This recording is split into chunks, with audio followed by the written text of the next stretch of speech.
Meet the person behind the moving hands as he explains why all of this.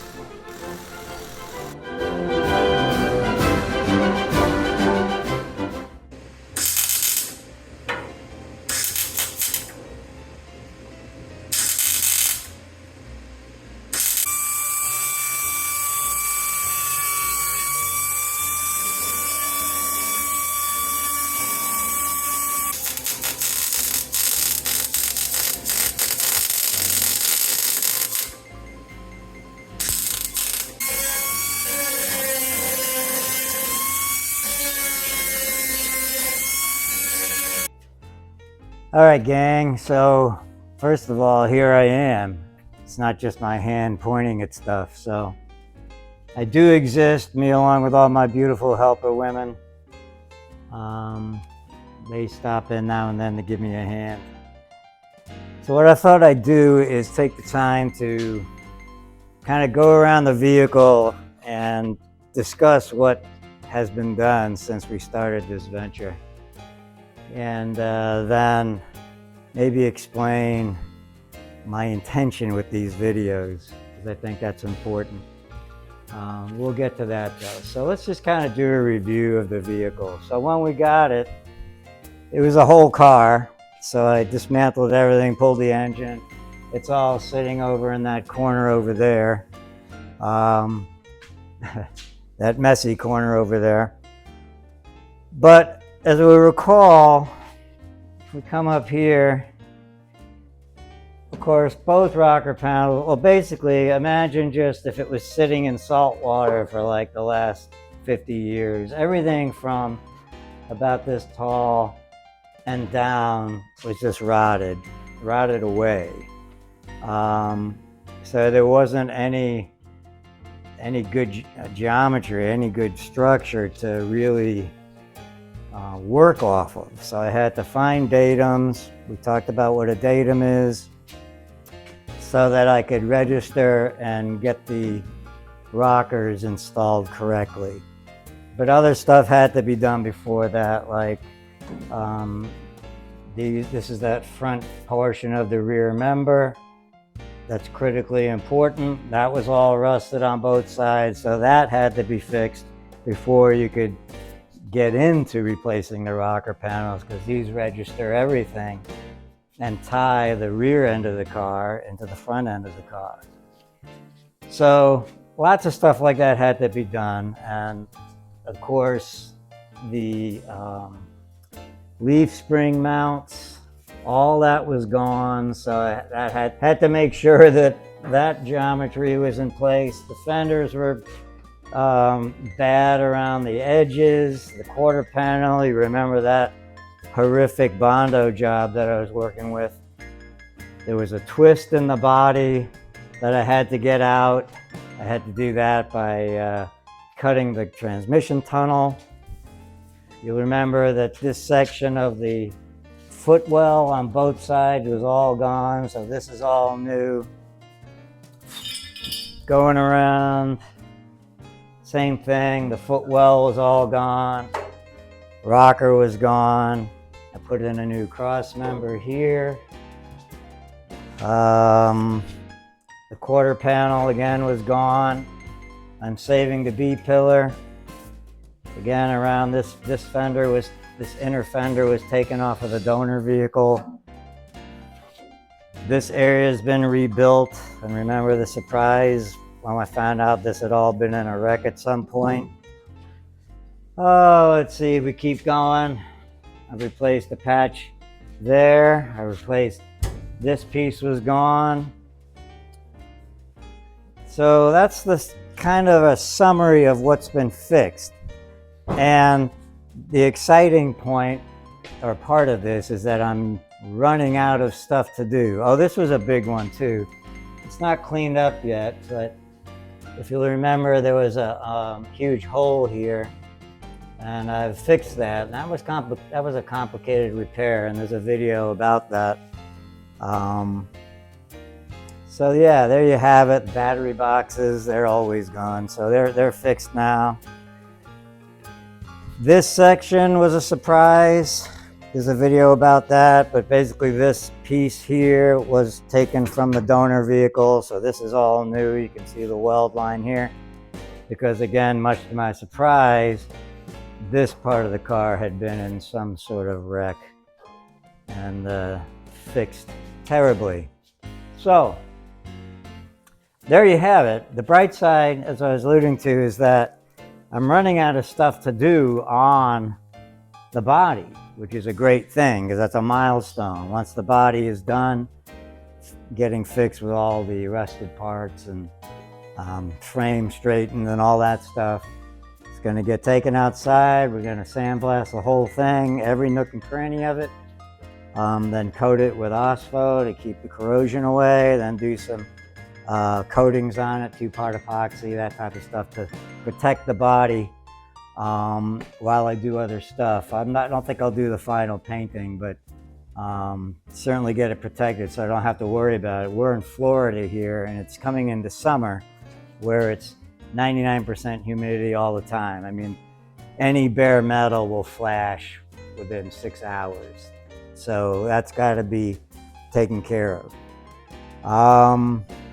So what I'm going to do is, because it's getting down to just these little nits on the body, like I've got to, now there's a couple of holes here and there that have to be patched, rust holes that I've got to do, but there's very few things, and I want to start checking them off, make sure I'm taking care of that. There's a couple of places where I got set up to do some puddle welds and got off on something else, so it still needs that. So I'm going to button it up. Thanks for the review. Tell us why you're creating these videos for YouTube. So I want to take a few minutes to explain why I'm doing this, because it's kind of a pain in the ass to film what I'm doing, to make the YouTubes, edit in all the pretty ladies and do all that stuff, you know, versus just working on it. It would go a lot faster. So I've watched a million videos on people fixing up MGBs of all types. I've watched all the videos of people doing sheet metal work and welding, and because I had to get an idea of what I was getting myself into, right? But none of it's rocket science. You just got to have the balls to get out there and give it a whirl, so to speak. It's not that inexpensive. I don't want to say hobby, but an MGB is the best vehicle to start working on if it's going to be the first one you do. A, because they're very simple. They're like a garden tractor, you know. They just have a motor and a tranny and everything works. There's no electronics. That makes them very desirable. And certainly the fact that between Moss and Rimmers, and there's a couple of other ones, every component on this vehicle, every nut and bolt, wire, you name it, you can still buy off the shelf.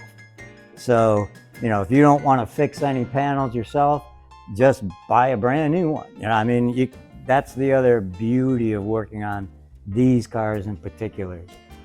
So with that in mind, as I said, I watched everything out there, and sure enough, if you type in replace rocker panel, MGB, right? Or sill plate, if you're British, or sills, inner and outer sills. And you can find a video on that. And there'll be 3 or 4 videos on that of different blokes from around the planet doing that very task.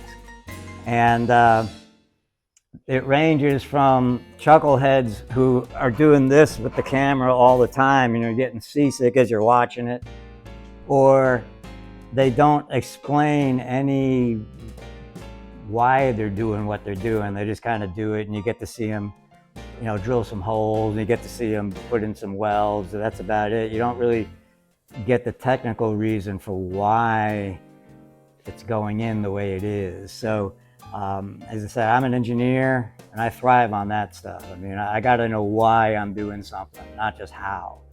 So I kind of took it on myself, and I said, well, hey, I'm a Joe. I'm just a Joe with my garage and some hand tools, and I said, I'm gonna do this journey on an MGB, every nut and bolt from scratch, from a stripped down body, and I'm going to take you all the way through till this thing is driving away with a shine on the paint. That means not only the body work, but I'm going to rebuild the motor. I'm going to check the trannies and differentials, make sure that's all good to go, so to speak. This is a 67. This is a more desirable year in MGB lore. So I am keeping this original, totally. I might upgrade some things like the generator / alternator, starter motor, because those things are kind of, well, A, they're very expensive to buy or retrofit for a 67, and B, they're not as reliable as the newer tech. But in every case, I'll keep all these old parts around, so if I ever were to sell the vehicle, I can still, give that to the next owner, so they could retro it back to completely authentic, whatever they want to do. But I am going to keep the engine that came with it in it. I'm not going to upgrade. I'm not going to upgrade the tranny to a different transmission. So yeah, that's the plan. And again, I'm doing every aspect of it. So I'm going to be making new fuel lines, brake lines. I'm going to be rebuilding the brakes. I'm going to be rebuilding all the suspension systems. I'm going to do all the wiring. I'm going to do the gauges. I'm going to do the interior, completely new seats. Well, I'll redo the seats, put new carpets and door panels. All that's going to be brand new top. So by the time I'm done with this video series, which might be 2 years from now, it's currently 2025, any Joe that wants to know anything about this process, they'll be able to watch my video and not need to watch any others, because I'll have covered every aspect that there is of doing an MGB. And along the way, we'll be learning stuff together. I've never bent a brake line in my life, but I'm going to figure out how to do it.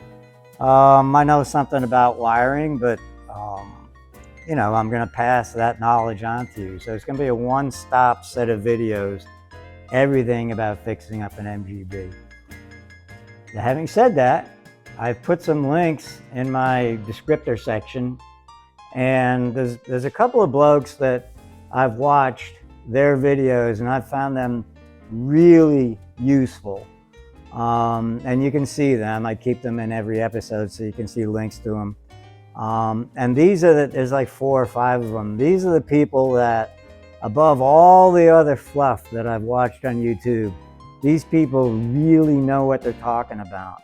And they might be more specialists in certain areas. Like one chap is an expert with sheet metal, working something customs. Can't remember the name.